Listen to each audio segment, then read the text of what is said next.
mummy's with the maggots now.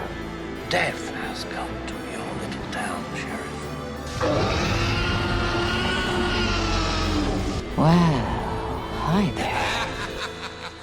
Hello, and welcome to Would You Die, the show where I have the cure. Oh, no, it's not that kind of cure. It's like, it's a band. They can't make you better. I mean, they can, but like, emotionally. I'm Austin Torres. And I'm Anneliese Petersmark. And today, we're ending Love and Let Die month. We are. We are letting it die. Love and let die.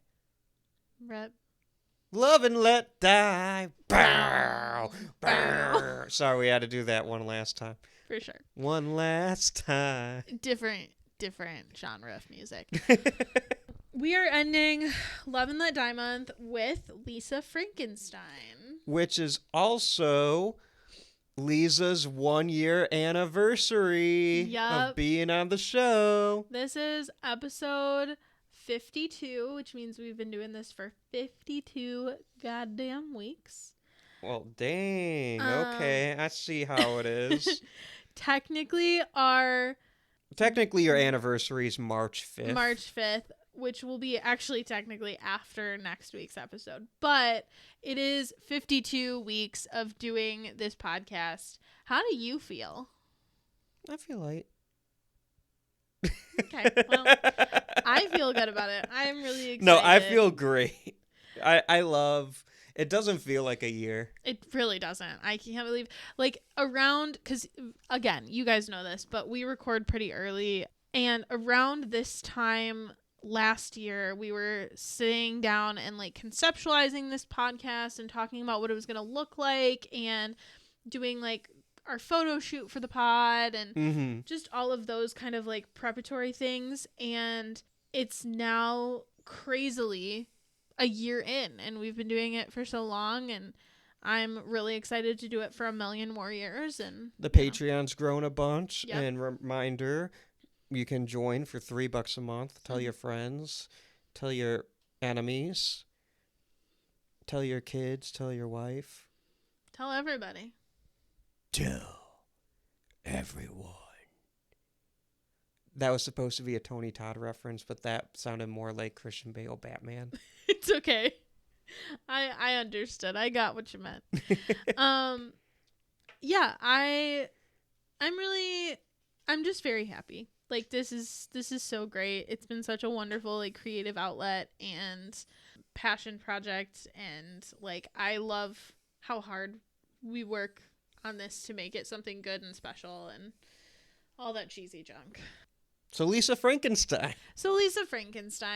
As always, spoiler alert for LISA Frankenstein. Synopsis: after a set of tragic circumstances cause her to move to a new town, Lisa finds her comfort in her newfound unattainable crush, the grave of a long-dead man in the town cemetery. Unattainable, that is, until a mysterious set of circumstances bring him back to life. Bum, bum, bum. You know what's funny is I was going to do that too. Hell yeah. So, what is your personal connection with this one? This is kind of similar to my personal connection with Fresh in the sense that I knew this movie was coming out a few months beforehand because I'm a big fan of Catherine Newton. Mm-hmm. I think she's fantastic and love everything she does. I am a big fan of Diablo Cody. I think she's fantastic and I'm a big fan of everything she does. Same.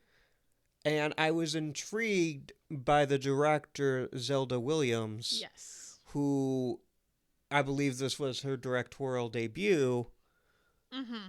I didn't know what her style was going to be since I'd never seen a film of hers, but I guess she'd be famous for being the daughter of film legend and comedic legend Robin Williams. Yeah, exactly.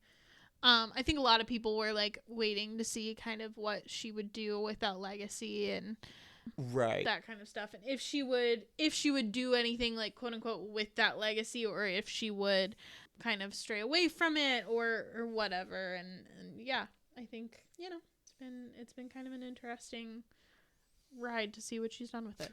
Right. And there is just a bunch of, what's the word I'm looking for? Elements I was intrigued by. The film looked really cool. I'm always a fan of Frankenstein adaptations, so this is very loosely a Frankenstein adaptation. For sure. I think there's Which more, is fine. I think there's more than meets the eye, and we'll talk about that. But Yeah.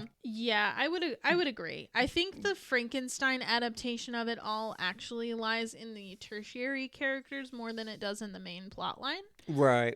But it ain't GDT's Frankenstein. For sure. Yeah. Either. No, it's definitely not like book faithful, but it is like.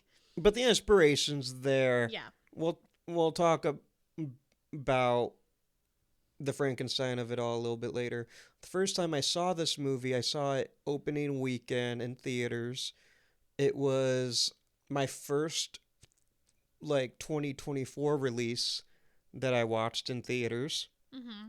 It was a February film, and I saw it with friend of me, Doug.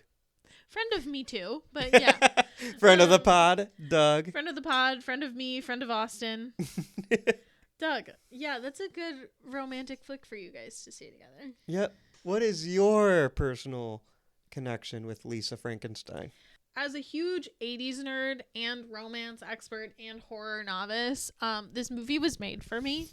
I think that Diablo Cody looked directly into my soul and was like, I'm going to make a movie for that one. And so I was like, I knew I was going to watch it like the moment it came out in theaters. I was very excited for it. So I went to go see it with the guy I was dating at the time. It's Jeremy. I went to go see it with Jeremy, but it's so much more entertaining if you say the guy I was dating at the time. It sounds so much more mysterious, you know? Especially, that was a very Lisa Frankenstein answer. It really was, right? Channeling her. Very always. edgy. Thank you. Wow. Much edge. Wow. Such mystery. Wow. So yeah, I saw it when it came out. I was really excited about it. I really loved it. So getting into kind of how was this movie made? I really think that it was, I don't think this is like a surprise or a secret. And I feel like it sounds cynical when I say it, but I don't mean it that way because I enjoy it. So I really think it was capitalizing on like the 80s nostalgia void that was left between the seasons of Stranger Things. 2022 and 2025. Yeah, I mean that's a big gap. That's 3 years. I didn't think of it like that. Yeah, and it was like mid 2022 and late 2025. So right. Yeah, so I think like the movie itself was already in like pre-production and everything well before 2022. So like not that it was, like they were like we got to get on this, but just like I do think that, when looking at the entirety of the Stranger Things 80s phenomenon, I think that like utilizing that and piggybacking off of that to make a fun horror movie is not a bad thing. I think it was good. Especially because like I feel like a lot of movies have been leaning towards the 90s nostalgia. Yeah. We're getting a lot of more, obviously Jurassic Park comes to mind. Mm-hmm. We're getting another Toy Story. Yeah. But I don't know. I just think there's a lot of 90s, and that's been because the 80s nostalgia, that era started early 2010s. Yeah. Well, and I think like 80s horror specifically has had like kind of a resurgence in a lot of different ways. Yeah. Stranger Things obviously I think really like kicked that off, and Lisa Frankenstein and all of that. But it's really big in the book world right now.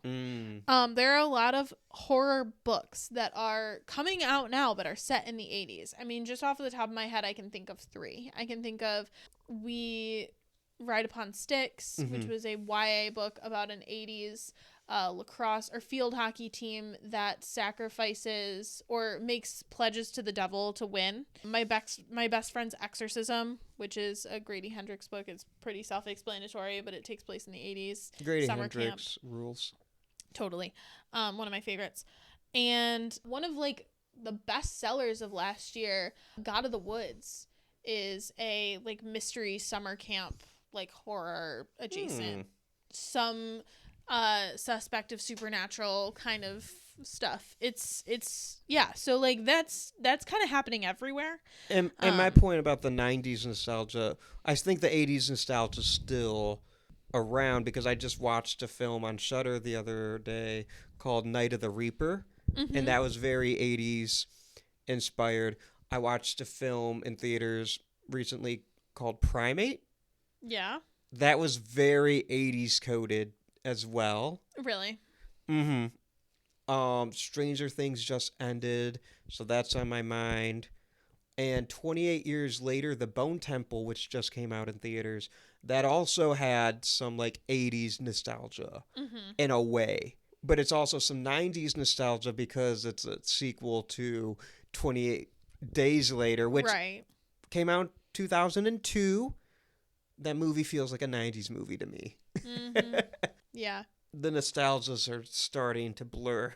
That's fair. But I mean, like, that just like retro like vibe is good, and I think it's good for horror. I think it makes horror easier to set it in a time where we didn't have immediate access to cell phones. Yeah. Even in modern day, a lot of times you'll see movies where like they have to go somewhere remote where there's no cell service, or they have to manufacture not having that ability. Right.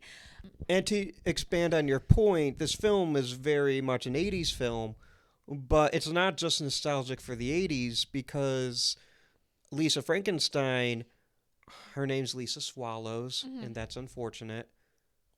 True. So I will refer to her as Lisa Frankenstein. I was thinking like the bird, but now that you've said that, that's worse. Diablo Cody knows what the fuck she's doing. That's fair. Diablo Cody don't miss. We'll come back to that point. I was going to say, that's literally my next point on my notes, so don't worry, we're going to talk about Diablo Cody. Yes, good.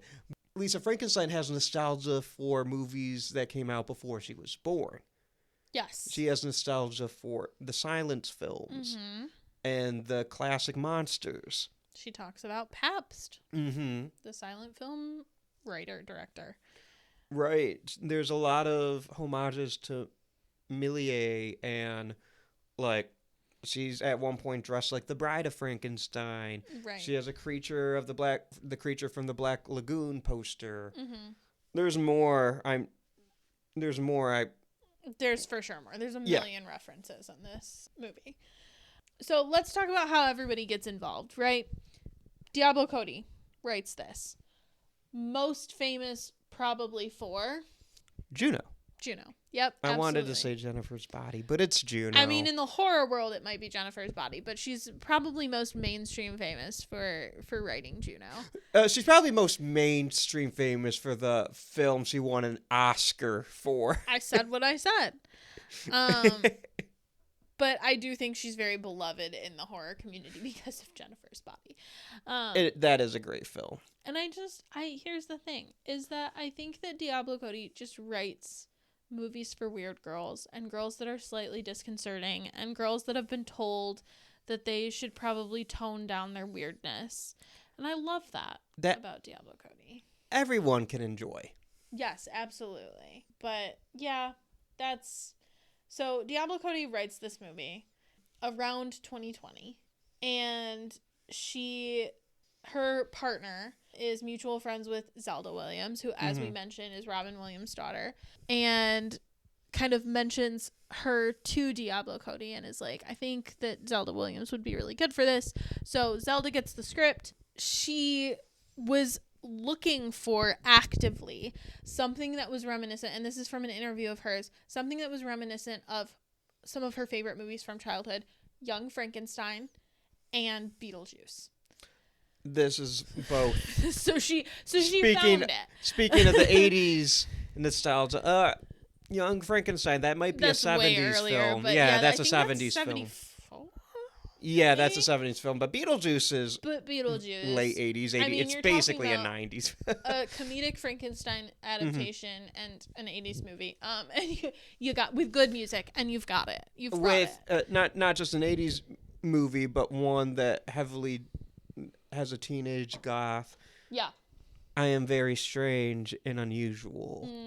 And Lisa is very strange and unusual as well. Rest in peace, Lisa. You would have loved Beetlejuice. I'm sure she saw Beetlejuice. No, because the movie takes place before Beetlejuice would have come out. Babe, she's like undead at the end. Like, I'm sure she went to go see I don't think Beetlejuice. she's on. I think she's in the afterworld. I think she can still see Beetlejuice. No. I think so. No, it don't work like that.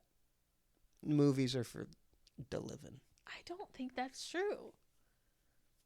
If he can play piano, she can see Beetlejuice. But he played piano before he died.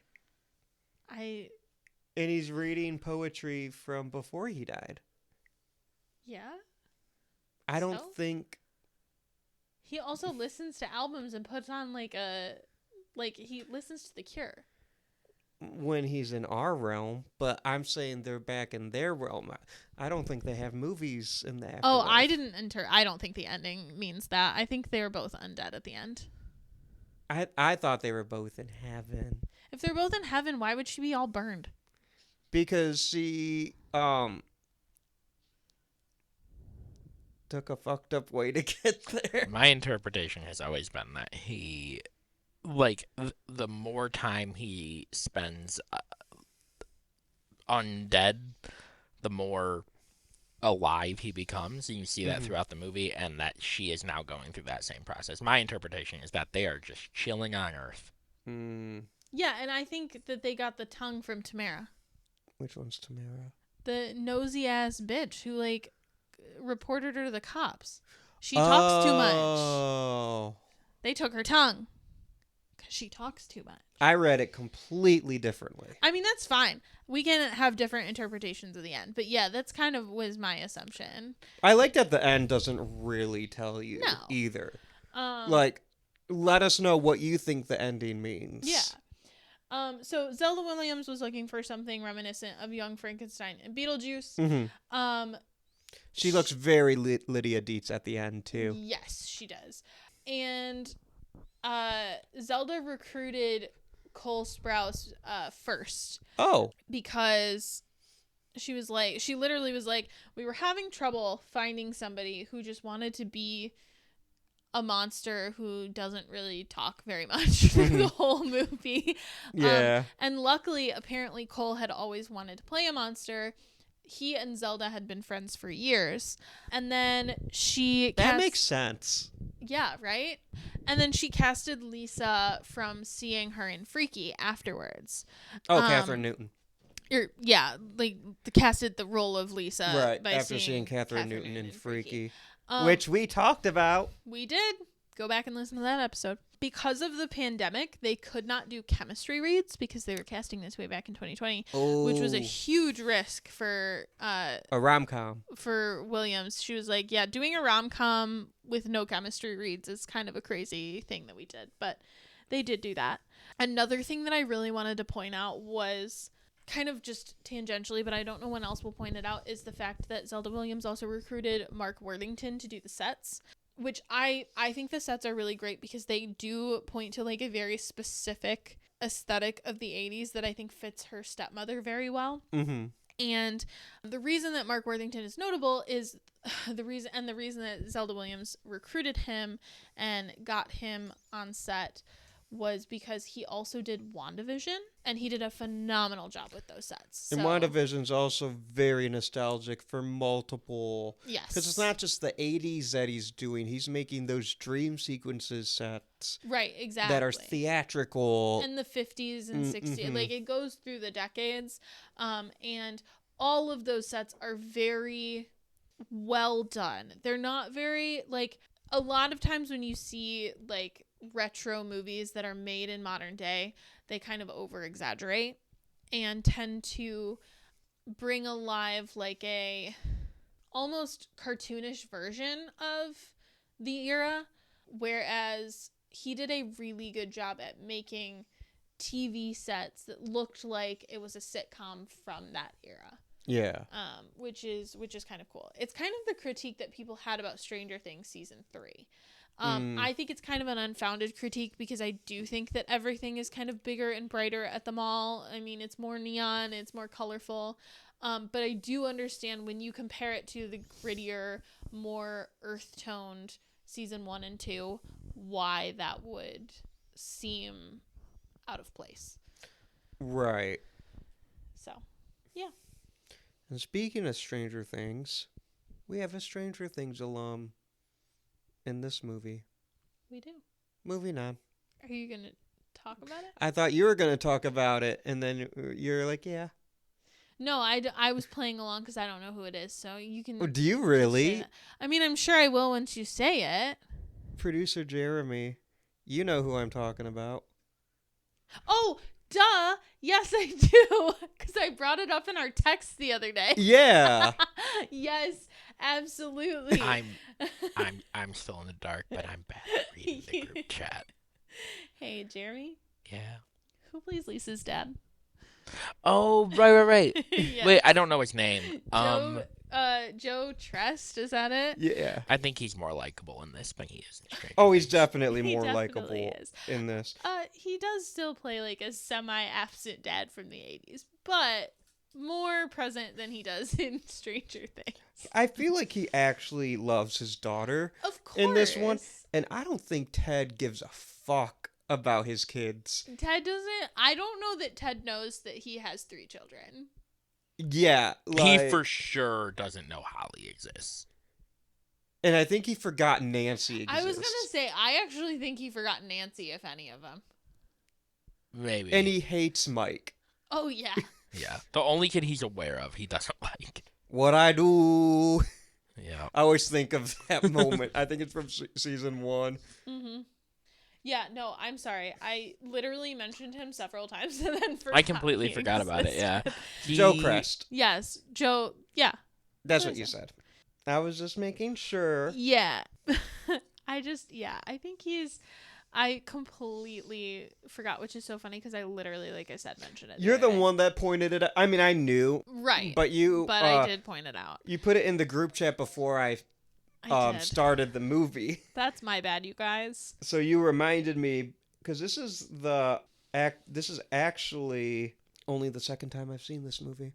No. So, since theaters, so I haven't seen it in like 2 years. It's also the second time I've seen this movie, actually, which is so funny because I really loved this movie. So, getting into the love and let die of it all. Love and let die. Brr, brr. We talked a lot. We kind of already started talking about this, but I wanted to like shout out the stylistic choices of the movie, like Colors.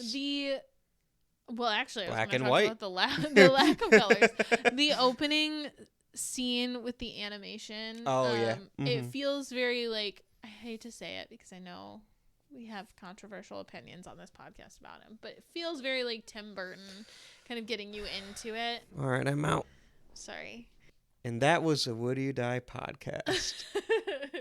We had a good run. 1 year. A year. But also the dream sequence in black and white. Mhm.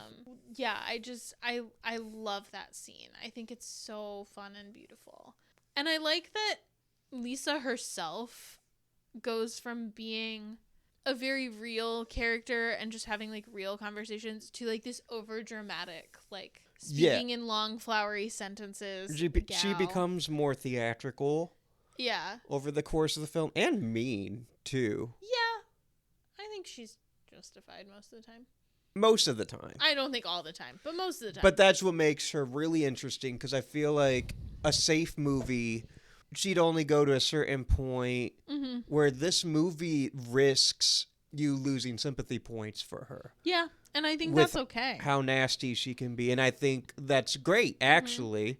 I think Diablo Cody knows what she's doing, because once again, Diablo Cody don't miss. Yeah. But they advertise this film as a coming-of-rage story, and I don't think the ending works if you don't have Lisa getting particularly nasty. Yes, I agree. As we go through the film, Something that I love when directors use fashion choices to kind of like show character development, and that happens very clearly in Lisa Frankenstein. She goes through this like stylistic change between this girl who's like very much putting minimal effort into her appearance, like not in like a, oh my gosh she's such a slob way, but just like a, you know, sweater and jeans, flannel and jeans type of gal. And someone who's not going to pop at a party. Right. Not going to pop in the high school halls. To this, like, kind of like, goth bombshell, you know? I mean, like, and she, like... Someone you notice right away. Right. And she starts, like, borrowing, you know, Taff's clothes and stuff like that, her stepsister. And, you know, whenever she, like, gets questioned about it, she's just like, but you said sisters share. And I think that's really cute and attitude-y of her. Which we have to talk about Taff. But, like... Justice for Taff. Justice for Taff. Here's the thing about her. So, this is kind of where I want to talk about our metaphor, like our Frankenstein metaphor, and how I think it appears more in these, like, background characters than it does technically with Lisa and the monster herself, or the creature himself. But I think that Taff is Elizabeth in the original Frankenstein. Who is she in the GDT? Is that Mia Goth? That is Mia Goth, yes. Yeah. You have to talk to me in movie terms. I'm sorry. Mia Goth's character, Elizabeth. Obviously, in Frankenstein, Elizabeth and Victor have a romantic relationship. Elizabeth is actually raised by Victor's family, partially as a child, but she is, like, they have this kind of romantic relationship until, spoiler alert for Frankenstein, this is important, stop listening now if you don't know about Frankenstein, Elizabeth is killed by the monster, the creature. I think Elizabeth exists to kind of be Victor's moral compass, moral guidance, and that is kind of how Taff exists in relation to Lisa. Lisa spends the whole movie kind of disregarding Taffy and, like, kind of treating her like a hindrance and an annoyance and an extension of her awful mother. But really, Taffy absolutely just wants to be in this, like, loving sisterly relationship with Lisa. Like, she feels awful for her that her mother went through this. She tries really hard to get her involved at school. Even, like, on the day where her mom goes missing, she literally goes to her cheerleader friends and she's like, please, can someone take Lisa home? I don't want her to be stranded, like, even though I have stuff to do. She never not thinks of Lisa. Yeah. She's protective of Lisa. She does something to hurt Lisa, yes. But I don't think she's in the wrong. I don't think she's in the wrong either. I think she did something wrong. I don't think she is completely to blame. And I don't think it's that wrong. Because it's like... So I'll just say it because we already did the spoiler things. She starts hooking up with Lisa Frankenstein's crush, Trent? Michael Trent? Michael, yeah. And, I mean, when you say it, it's like, that's not great, but it's not like they were dating. No, it's not. I do think that there's something to be said about the fact that it is wrong, but here's the thing about Michael, is he is straight up manipulating Taffy as well. Yeah. Like, he's fully, like, you're just so innocent and sweet, and that's exactly what I want. And right. Lisa fucking has a great fucking point when she says, you want to be the smart one who likes cool stuff and you don't want your girlfriend to like cool stuff. That's so fucking uncool. Right. And she's correct. He doesn't care about, like, Taffy's interests or her thoughts or anything. No. And we don't learn much about it outside of cheerleading, but, like, he likes her because he thinks that, at least on the surface, she doesn't have much going. Right. And that's not fair. That's not fair to her. That's not fair to any woman. Like, he doesn't care about... And Taffy just wants to women. be loved. Yeah. She kind of gets it from her mom, but she's more like a trophy for her mom. Yeah. I don't think her mom loves her. I think her mom treats her like a prize pig at a state fair. She has a really good relationship with her stepdad. Yes, but he's kind of aloof. Yeah. She so desperately wants it from Lisa, and to the movie's credit, the movie knows 80s tropes very well. Mm-hmm. The goth bombshell's always in these alt 80s movies, whether it's Heathers, whether it's Beetlejuice, so anything with Winona in it, yeah. Mm-hmm. the goth, the weird girl, the strange and unusual girl's the hero. Mm-hmm. The cheerleaders are the bad guys. Yeah. Cheerleaders are the bitches, the nasty, fugly skanks, And to steal a term from Mean Girls.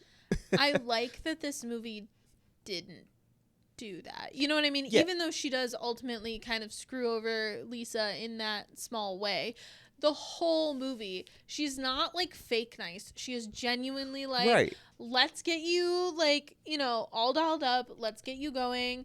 Like, I want you. Like, I mean, sometimes she's a little misguided about it. Like when fucking Lisa takes like, I don't know, something, gets like drugged almost at that party, Right. and she goes, I really expected better of you. It is a little funny and misguided, but I don't know if she actually says that or if that was the drugs. no, I think she probably did She say probably that, did. because that's like, but that was the mentality at the time. Right. It's like, you don't like, it's kind of like Cher from Clueless is another example of this, and obviously this is the 90s, so it's a little different, but she's like, it's fine if you smoke a little joint at a party, but you never want to get high like on a regular basis. Like, you don't want to be that Right. girl who's doing like hard drugs at parties or getting super No, she did. high or And whatever. you're right. She did say that. But that being said, again, I think that's more of like a misguided like disappointment rather than like, well, I think you're like awful or whatever. And she Fine. immediately goes to confront who she thinks Yeah. did it. Because she's protective to a point, but she is. I think Taffy, justice for Taffy. I agree. I really wanted Taffy and Lisa to run off into the sunset together. Me too. I understand that couldn't happen because I also understand the abject horror that Taffy has to be going through. She has had a really rough, like, week. She's about to become, like, a very traumatized person in that her mother is super dead. And her sister's, like, monster boyfriend removed the penis of her love. Second week in a row with the penis removal scene, baby. Not the peen. Let's fucking go.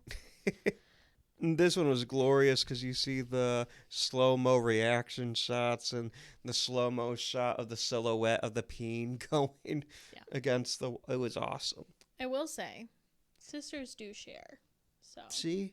And I think where I find Lisa Frankenstein in the wrong in this situation, yes, she had a crush on them, that she told Taffy. That's not cool, but you can't call dibs and not do anything. Yeah. He didn't. I think Michael, what's his name? Trent? Michael. I don't remember his last name. I think it might be Trent. I don't know why I keep wanting to call him Trent, but I'm gonna. Sure. Trent's a dick. He's manipulating all these girls. Because I think he has a girlfriend in the nosy one. Yeah, I wouldn't be like shocked. She at least likes him, and he like is letting her. Because like he brings her with him to get to the seamstress shop to get his like jacket dry cleaned. So he's playing with multiple girls. Yeah, for sure. And you know, I just feel like there's this societal tendency to pit the girls against each other when it's the dude. And that's why I'm glad that he, you know. Yeah, he gets what's coming to him. And no, it's not cool when you have a crush on someone else, but you don't own that person. I also just think, like, I guess this is a hot take, but I think there's a difference between, like, I have a thing with this person and we either have dated, are about to date or whatever, and you know that and then you swoop in. That makes you an asshole. And, like, I have a crush on this person, but I'm not doing anything about it. Right. But whatever. And Lisa Frankenstein wasn't doing anything about it. But even, like, the thing is after her initial shock, like, she picks Taffy up, and she like doesn't blame her. Like she says, I'm really sorry, you know, all of these things. She gives her mother's necklace, which we then see Taffy wearing to her grave. Mm-hmm. I love that monologue near the end when he Yeah. does, when she's like, you're the only one that was actually nice to me, mm-hmm. even though I pushed you away again and again. Yeah. I think I really enjoy that this movie starts off with a lot of Mary Shelley core scenes with Lisa. I think it's a really cute homage to Mary Shelley, the way that she's reading poetry at the grave and everything. I love that. And it ends with them reading poetry together, and I think that's really beautiful. Can we talk about a reference that I did not get the first time I've seen? Is it Aunt Shelley? No. Oh. A reference that, sorry, it has nothing to do with Mary Shelley. Oh, okay. I don't want you going down the, but you'd appreciate this reference because I give you credit for being the one to introduce me. At the time of when I saw Lisa Frankenstein for the first time, I had not seen the Rocky Horror Picture Show. Yeah. I have now, because you put it for November a few months back. I have now seen Rocky Horror Picture Show. So when the stepmom comes home, whose name is Janet, and Lisa goes, damn it, Janet is perfect. It's so good. I'm glad you get it now. Yeah, I asked Jeremy with that. He did get it the first time because, like he mentioned on the podcast, his sister was a really big Rocky Horror fan growing up. But yeah, I love that reference. I kind of forgot that was in there. Yeah. But yeah. Hot patootie, bless my soul. Hot patootie, bless your soul. I really love this movie, and I think that I wanted to mention a quote from the very end when the fire is happening and they are kind of going, like, the tanning bed has gone awry. Mm-hmm. One of the neighbors says, I knew that there was something odd about her. There was just no sweetness. And again, like, I have talked a lot about feminism this month.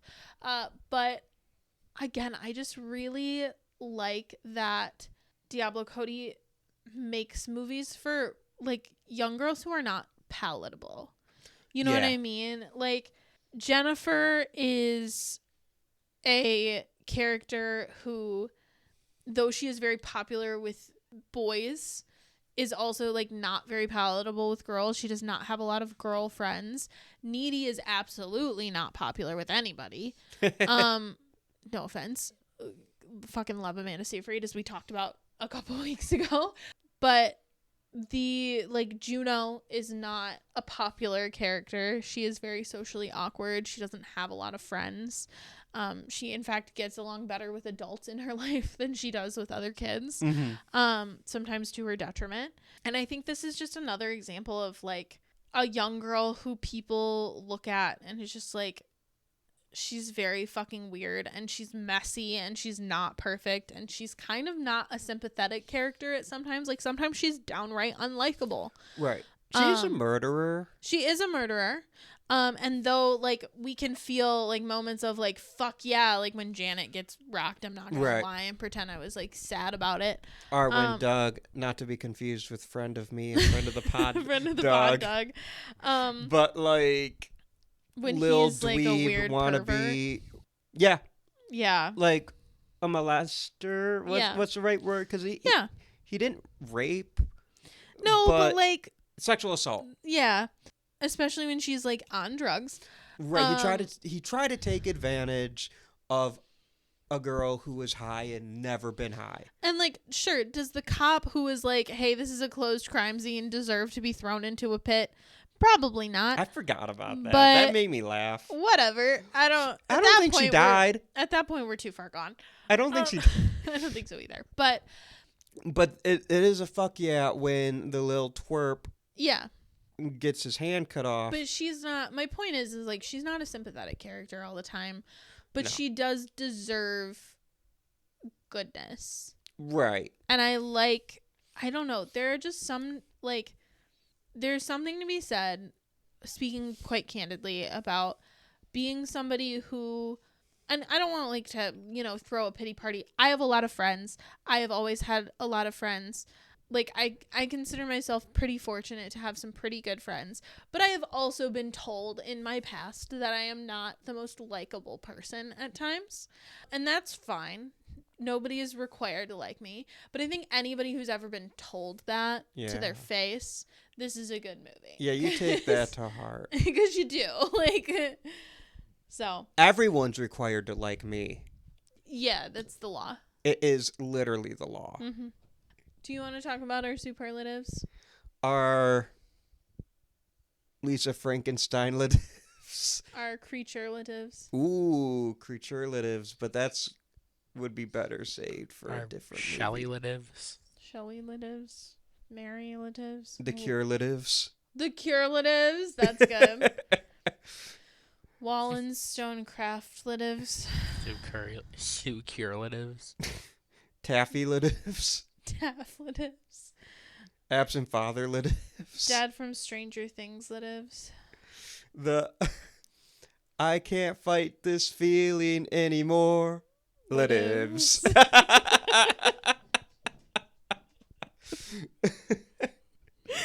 Who would you save? Taffy.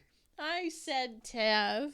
I'm sorry, there is only one right answer. There really is only one right answer. Because Trent got what he deserved. Why do you keep calling him Trent? I don't know. Is his name Trent? I thought it was Michael. He seems like a Trent. Anneliese is looking this up as we speak. It's Michael Trent. It is Michael Trent. Okay. We're both right. Anyway, fine. I'll save, since you both have Taffy, I'm going to save the dad.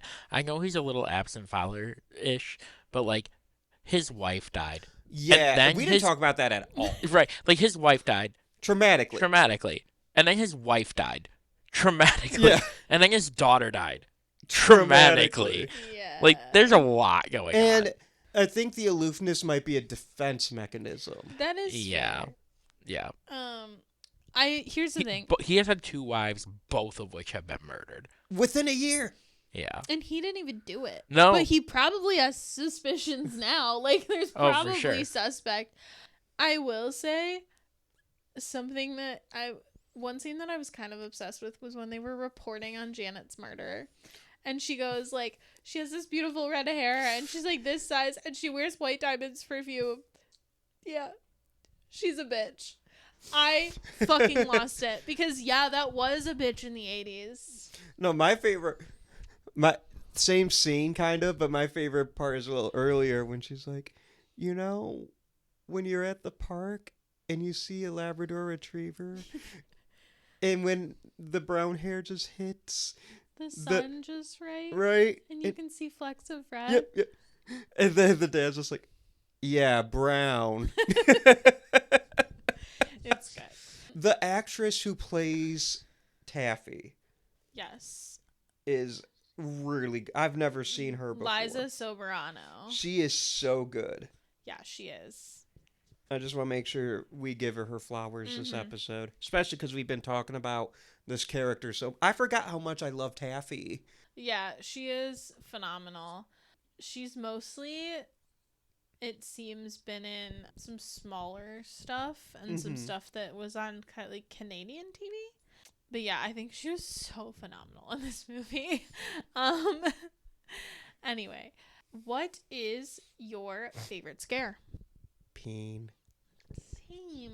No, I'll go with something different. No, I'm going with I love the dream sequence. It's kind of scary, kind of not. Yeah, it's the first disconcerting one for sure. where he's the statue still and she's eerie, dressed like the bride.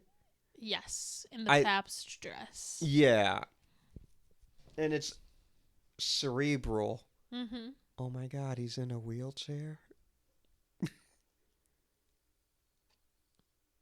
It's a reference. I know. I forgot about that until just this moment, and I'm just sitting with that because that's a crazy line. This is from the writer of Juno and Jennifer's Body, which are both like iconic one-liner Can I just say that your lime green jelly No. You don't even know. Lisa would absolutely understand Jennifer on a real level. Like when Needy's over here like you're killing people, and she goes, "No, I'm killing boys." Lisa would be like, "Yeah, you're so right. Actually." Yeah, my favorite scare is when the monster comes in and hurts Michael real bad. Toady Todd Award for movie MVP? There are options. There are options. There are options to go with, but I don't want to steal yours on accident. No, go ahead. I have a couple, so I can... I feel like you have to give it to Catherine Newton.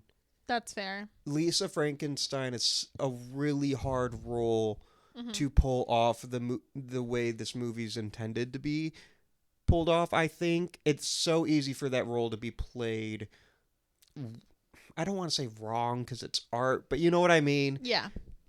It's you would think that this movie was written for Catherine Newton. I don't know if it was. It wasn't, but it really feels like it, yeah. Yeah, and this, you cast someone else.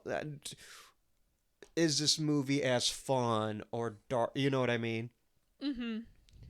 Catherine, this is one of her best performances, and Catherine Newton does horror comedy like no other, and yeah, that's just the way it is. And Pokemon Detective Pikachu. That too. I mean, she does other things well too. And she's gonna be in Ready or Not 2. Here she comes.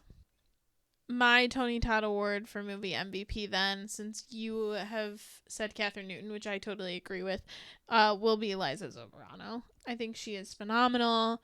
She is a really good foil to Lisa. And yeah, I'll leave it at that. I think they do a really good job playing that duo up. It's almost a more compelling duo than Lisa and the Creature, which I love the love story. I think Cole Sprouse does an amazing job. I think that given the stiffness that he had to play that role, the very minimal speech, I think he does a phenomenal job. But I really enjoy the relationship between Taffy and Lisa. Cole Sprouse did a great job of playing a role where there's no dialogue until the last 45 seconds. Correct. Is the score better than Jaws? No. But Isabella Summers is the composer. She is once again kind of 2 weeks in a row where the person who composed the music is not most known for composing. And also has the last name Summers. That's true. I didn't even put that together, but you're right. I don't think they're related, but Isabella Summers is most known for being the keyboardist for Florence and the Machine. Yeah. With the hit song The Dog Days Are Over from the hit movie Guardians of the Galaxy Volume 3. Yeah, I don't think that's what it's from, but it is in that movie. I cry at the end of that movie every time. I cry at the end of all of the Guardians movies. That's not It's such a great needle. I'm sorry. No, it is a great needle drop. But yeah, so that's mostly what she's known for. She does a lot of their writing, obviously. She also recently did the Netflix movie called My Oxford Year. And she's done some other Netflix made for TV smaller movies, but this is kind of it. For now. For now. Yeah, absolutely. I mean, this is a we recent rise movie. up. So Climb that ladder. Yeah. I do love the musical sequence at the piano. Totally. Yep. It is probably my favorite scene. I Can't Fight This Feeling. Anymore. The song is called I Can't Fight This Feeling. But here's the thing. I'm sorry. We did that in January. I don't think it's a dance sequence. That's fair. I don't think this film has a true dance sequence. To me, that's a musical number. Yeah, but she be dancing. But he's not. That's fine. Whereas the other movies... Don't they dance during the dream sequence? Not, maybe... I know I just watched this movie yesterday. I don't remember them dancing. Fine, then we can say 3 out of 4 movies this month. But they all have musical... Yes. What are they called? Interludes. They either have a musical number or a dance sequence. And in the case of your monster, both. Yep.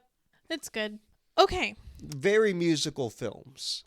I agree. Maybe not quite in the scores, because I don't think any of them, with the exception of Companion, has like a particularly strong listening score. Mm-hmm.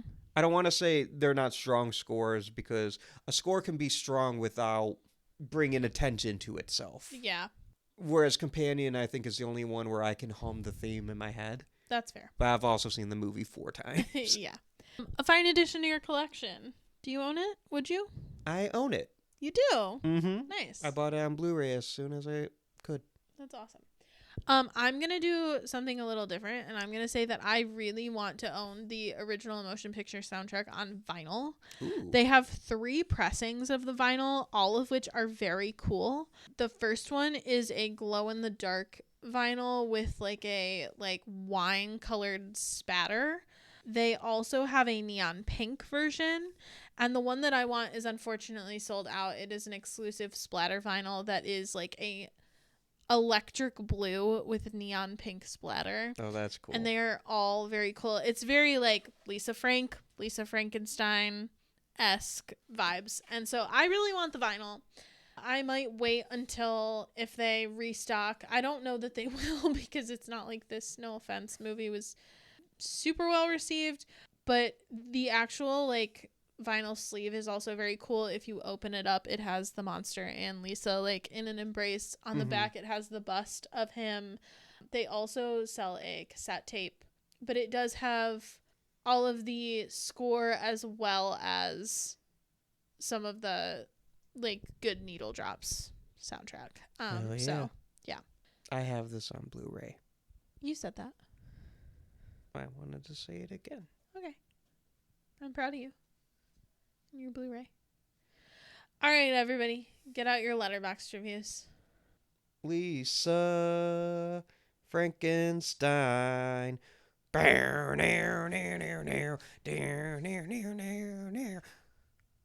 I gave this three.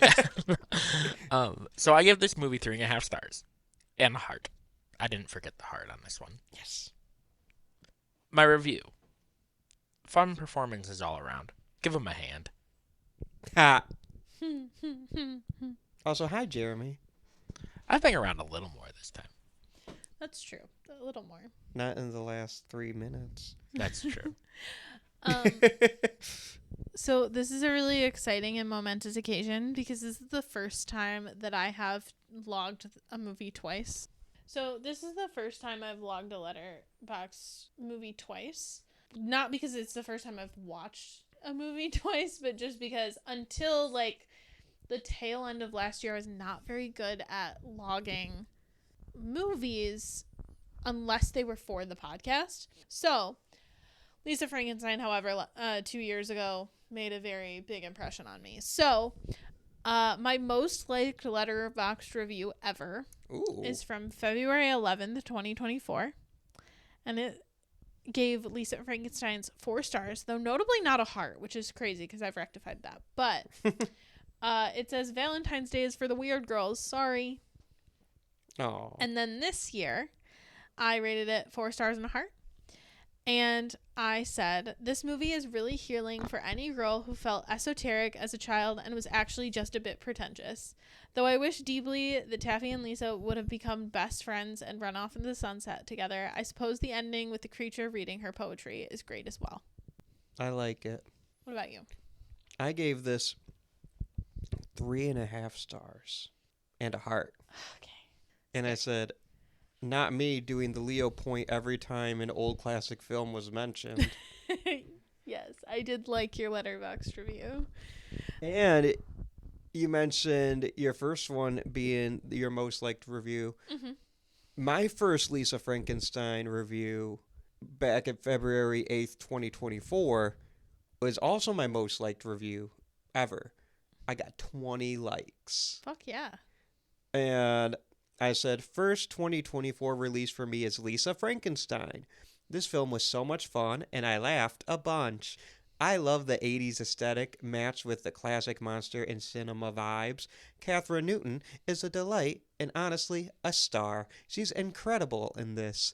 I've never seen the girl who played Taffy before, but I loved her also. A cute rom-com with a little bit of horror sprinkled in. I really hope this film finds its audience. And guess what? No one saw this movie. Not anybody. Not a single person. Although the Reddit community of 45 people is going strong. This movie has 481,000 members. So on Letterboxd. Yeah. So less than 500,000 people. That's a lot of people. But for a movie, it's not. I think it will follow the path of Jennifer's Body, where it makes no money, but 10 years from now, or 8 years from now, it's going to be bumping. 2034, I'm going to have students talking to me about the little-known indie flick, Lisa Frankenstein. And they're gonna be wearing their Lisa Frankenstein shirts and doing their nails in whiteout. You're so right. So, Supernatural alumni, we've already talked about her before, but Kathryn Newton is a Supernatural alumni. And not only is she a Supernatural alumni, she's like a big part of Supernatural. Just as a refresher, she plays Jimmy Novak's daughter, Claire. Jimmy Novak is the human, quote-unquote, vessel that the angel Castiel, like, takes over when he comes down to Earth. Castiel is one of the 3 main characters of the show. So Claire Novak shows up as a little kid in like season 3 when Castiel first takes over Jimmy Novak's body. And then as a late teenager, early 20s actress, she comes back for a few episodes as a full-blown supernatural hunter. So she has kind of like a whole character arc to her. Fun and exciting every time we do a Kathryn Newton movie because we have not only a Supernatural alumni, but like a Supernatural alumni who's like a main character. Right. Which is fun. It's like if we cover a horror movie with Jensen Ackles. Yes, exactly. Okay, special edition superlatives. We have our Smash or Pass. Are you guys ready? Kathryn Newton. Respectfully, smash. Smash. I know I said I don't like blondes in the last episode, which is true. But smash. Okay. Cole Sprouse is the creature. Respectfully, smash. I'm going to pass on Cole. Because he's blonde? I'm going to pass on Cole. Because he's blonde? No. I feel like, yeah. Kinda. Because he's a weirdo. He's weird. Have you ever seen him without that stupid hat on? No. The hat stays on, obviously. Respectfully. Yeah, I don't know. I'm not like the biggest Cole Sprouse fan. Not to say I don't know him personally, but like I just like love. I like the movie Big Daddy, starring Adam Sandler. Was that him and the or Sprouse twins? Dylan? It's both of them. I like Friends. And I like Friends. He's in Friends. I didn't know that. Yeah, he's a little He's kid. Ross's son. Anyway, moving on. Liza Soberano, Taffy. Respectfully, smash. I love Taffy. The smash for sure. Smash. I want to see Liza in all the things. Same. I want to see her in so much. I'd love to work with her. I think she was fantastic. Yeah. Henry Eikenberry, who plays Michael Tate. Michael, what? Trent? Trent, yeah. Whatever. I thought you said Michael Taint.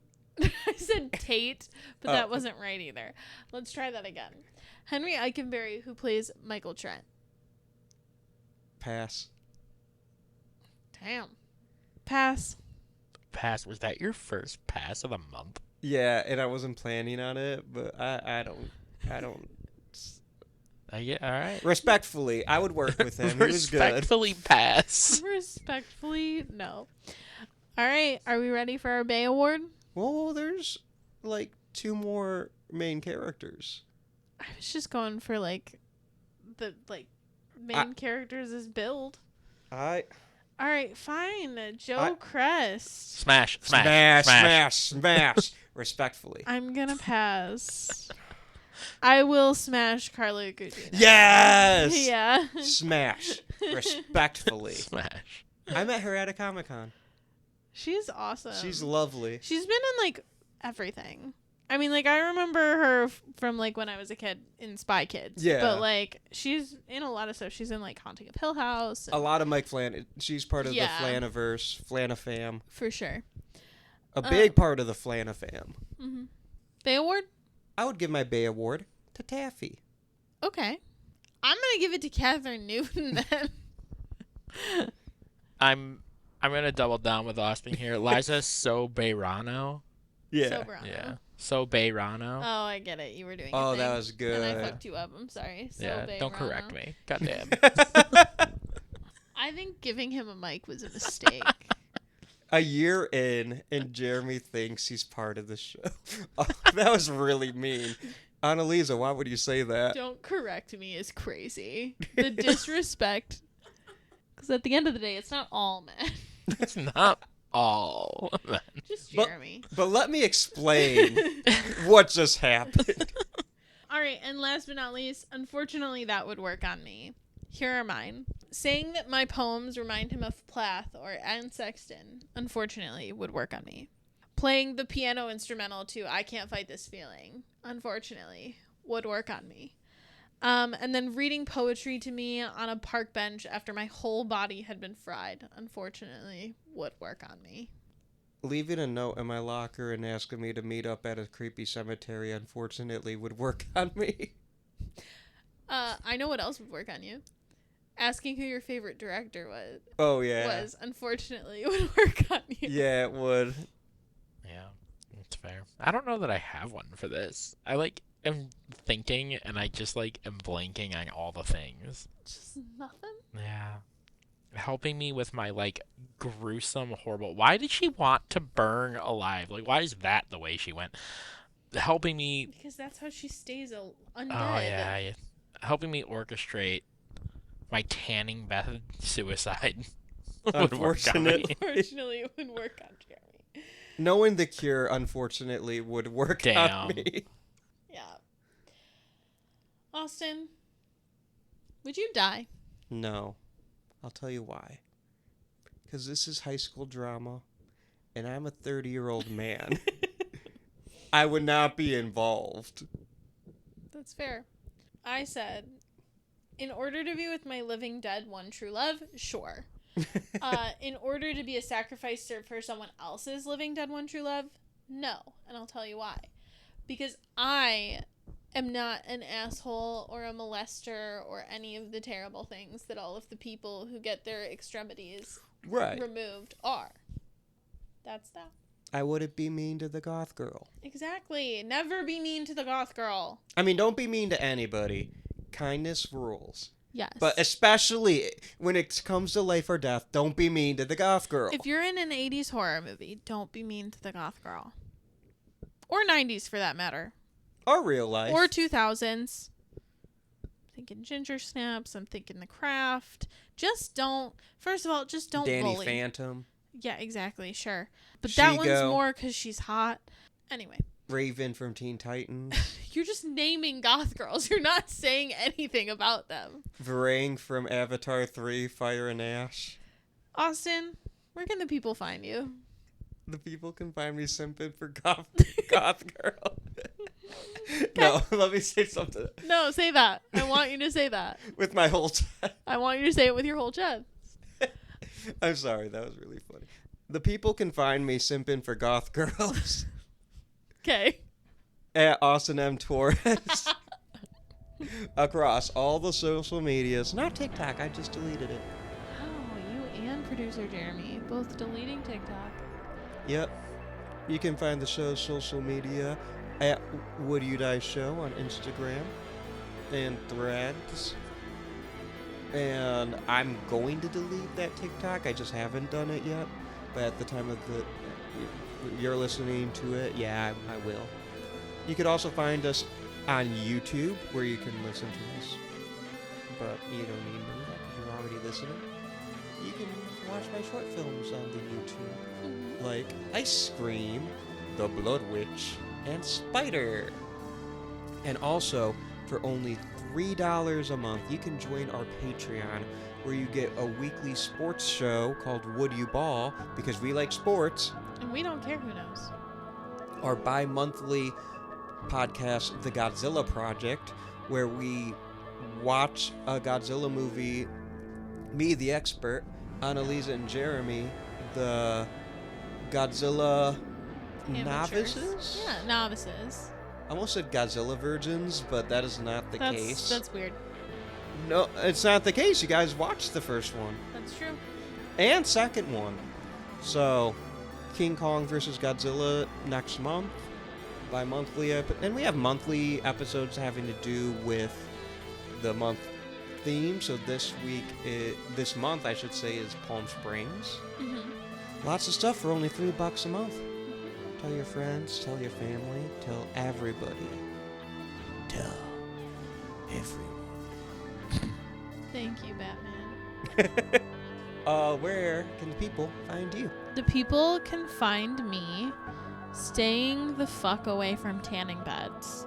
And you can also find me at Whimsawillow on all the social media platforms. You can find me on Instagram, Threads, Tumblr. I also want to shout out, this is a little bit late at time of posting, but on our YouTube channel, Austin made a really, really cool mashup edit of 2025 in film, which, if you don't know, if you haven't been paying attention, 2025 was a great year for film, and I just think the mashup's really good. It had me smiling for like a full 10 minutes, so you should go check that out, obviously along with the short films, along with our podcast. Jeremy, where can the people find you? You can find me watching the ending of Lisa Frankenstein and crying tears that smell like a hot toilet at a carnival. You can also find me at Annually Funny on all platforms. You know what? You're funny every week. Thanks, man. It's true. Thank you to our hilarious producer, Jeremy Lippitt. Thank you to our theme music's composer, Josie Palmer. You can check out her music on Spotify and Apple Music. A big thank you also for our graphics displayed on our social media, which are done by Alec Gibson at Crosshook Creative. You can check out more of his work at wearecrosshook.com. Austin, it's crazy to say this, but we are entering a new month next week. We are. Do you have a hint? Detroit horror films. Fuck yeah. I had to do it to them. But next month is Yes. 313 month. Yes, it is. All horror films that take place in the D. And next week, And next week we're going to cover a film that had a scene shot at the historic Redford Theater. love that. It's a really good film to follow Romance Month. Do you know what comes after romance? STDs. I was going to say Detroit.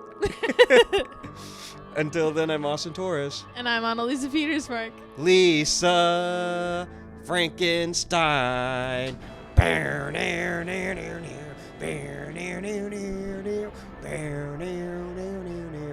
Try not to die. Huh.